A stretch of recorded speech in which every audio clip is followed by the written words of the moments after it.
Well, I've been in banking for 33 years. I started when I was a senior in high school, just as I got ready to graduate and go to college. And that entry into that career was really a function of my father. His father, my grandfather, worked in the bank for 40 years, same bank, 40 years. And I knew what he did. I'd seen him here and there, and I kind of understood, but I didn't know much about it. And as it was time for me to start preparing for college, my father says, maybe you ought to think about working at that bank.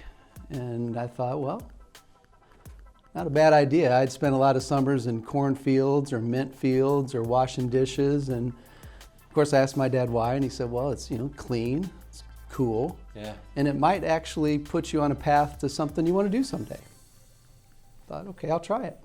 So I jumped in, and here we are 33 years later. What he did was important. It mattered to the people in that community, and he was respected.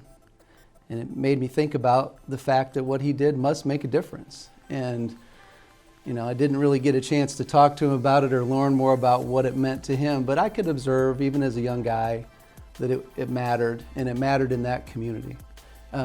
Actually, after college, so I mentioned I kind of started my career at a small bank in North Judson, which is where I grew up. And I had an opportunity while I worked there to coach. I was a young single guy, and in the evening it was kind of fun to go and get involved and do something to make a difference, and I really enjoyed that.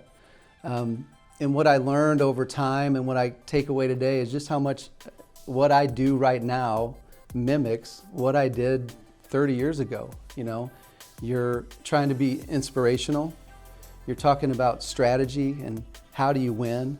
You're trying to get a team to work together, like you just mentioned. You're coaching people. You're coaching. You're trying to develop humans. Coaching is really in the essence what I've done my whole career, whether I'm coaching someone across the desk on how to do something different in their life to make financial matters better or more productive, whether it's my own kids and I'm trying to help them develop and grow, or whether it's a fellow leader that I'm trying to help in some way move ahead. It's all some aspect of coaching, and I learned that, again, from a very young age.